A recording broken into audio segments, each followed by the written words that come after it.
Hello YouTube, Silver Contrails here. Got a new video today about Yu-Gi-Oh! Not Minecraft like it's been lately. And this time, I want to do a recap on a tournament I went to this weekend. And as I think I've probably said before in earlier videos, I don't make it out to locals very often. The nearest locals that has tournaments is about an hour away. So it takes us some time to get out there. So when I do go, I'm usually pretty prepared. It's a big deal. I got this new mat while I was there. It's the Absolute Power Force Sneak Preview. I'm pretty happy about that. And basically want to go over some of the strategies that I was running, well, I just want to profile the deck, I guess.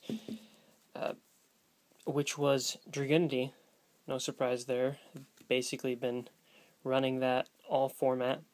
I haven't really been interested in running anything else. So without further ado, let's talk about this. Triple Phalanx and triple Ducks, triple Phalanx, triple Legionnaire, triple Aklys. Double Aklys. I actually had someone talk to me about running 3 of these guys and 3 Cards of Consonance. I don't know. It's something I want to try though, because it sounds interesting, and he had some good reasoning behind it. So I'm skeptical, but I actually want to see if it'll work. It'll just take some space. The engine is a bit beefier than I usually run, even though it is the sort of standard that you see everywhere. I don't know how many other people feel this way, but I really don't like running Aklys and Legionnaire. I don't. It's annoying to run them, it's annoying to draw into them, but I do it anyways, because they tend to work. The rest of my monsters are pretty simple. Double Zephy. Why 2 of these? Basically, first turn, if I open with this in Ravine, I can have both of my tuners in the graveyard and a Stardust Dragon on the field.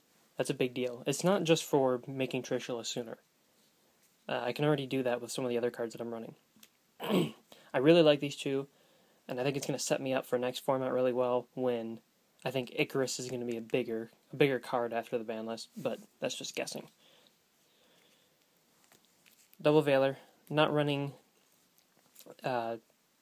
Phoenix Chain. I might end up running a Phoenix Chain, but I'm definitely not going to switch out a Veiler for it. And yeah, Double Spirit Reaper. Good stall card. Does some really nice things if I have it set on the field. And then, summon a Ducks, get Phalanx, flip, synchro into Trishula. Can make some rank 3s. And it's nice to just poke with. If I have a Stardust out in the field, and they have like a face down, and I don't know if it's deep risen, I just poke with this. 90% of the time they're going to deep risen this, and then I'll just attack with my Stardust directly. Deal the heavier life point damage. Put them in a bad position. Let's see. Okay. Spells. Triple Ravine, obviously. Not so obviously. Double Terraforming. Why only 2 Terraforming? Basically because of Thunder King Ryo. I don't want to always open up with... I have basically 6 cards in my deck that just don't work if Ryo's on the field. Yeah, I can play Ravine and send stuff to the graveyard, but, it's just... I would rather not have 3 copies of this. I tend to open up with Ravine enough anyways, and that's surprising. There may come a point again where I'm going to run triple Terraforming, but I don't think that point is anytime soon. Not enough people destroy my Ravine anyways. They tend to leave it out in the field. It's very shocking. Double MST.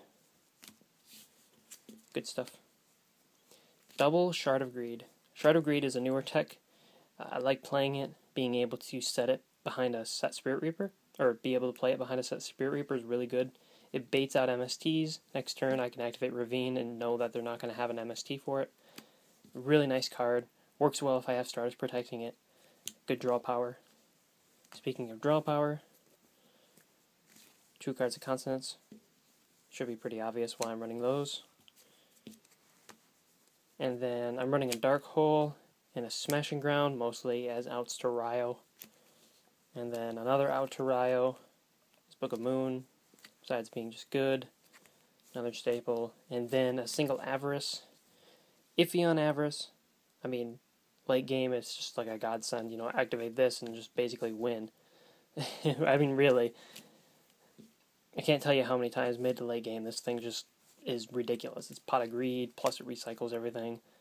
But early game it can be a bit of a pain. And that worries me. But it'll other things will probably have to go before that. Traps, double bottomless, double warning, solemn, mirror, and a single Call the Haunted. I was running 2 when I ran this at locals. I only drew it 1 time for whatever reason, and when I did, I didn't even get to activate it. I don't know. This deck doesn't really run enough floaters to run Call the Haunted. It's good to get around stuff like Veiler. Like you summon ducks, they Veiler it, and then you flip Call the Haunted and get your Phalanx anyways. But, I don't know. I might switch this out for something. I already switched out one of them for a Smash and Ground. Or actually, no. I switched it out for the Shard. Because I was only running 1 Shard. But yeah, that's what I'm running. The main deck. Extra deck is pretty much staples. Triple Virana, double Stardust, Catastor, Trishula, Scrap Dragon, Brionic, Thought Ruler, Red Dragon. I really want to run Colossal, even though I'm not right now. Trident, didn't summon, let's see. Didn't summon this, didn't summon this. Summoned this once, even though I wish it was a Colossal instead. Summoned this, summon this, and yeah, summon the rest of those.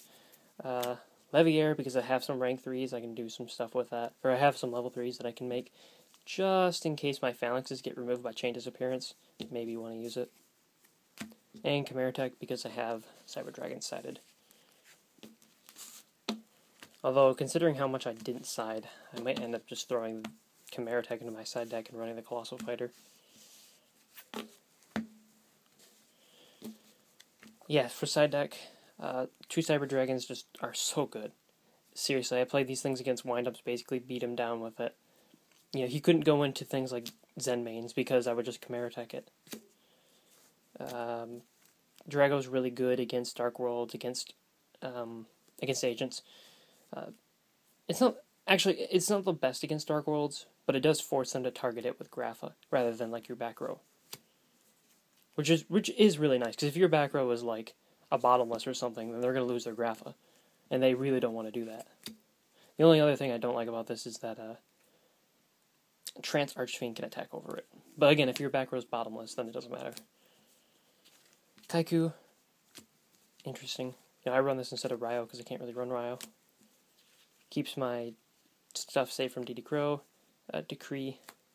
I was running 1 Terraforming just in case. Prison. Against Dark Worlds, Shadow Imprisoning is really good. Especially if backed by Stardust Dragon, they basically lose. Dust Tornado and MST against, like, D-Fissure. Volcanic Queen, I sided this kind of randomly. I don't know. If I played Rabbit, I would have sided it in, but it doesn't really do a whole lot. There's my other Decree, siding 2. And then Grand Mole is pretty good.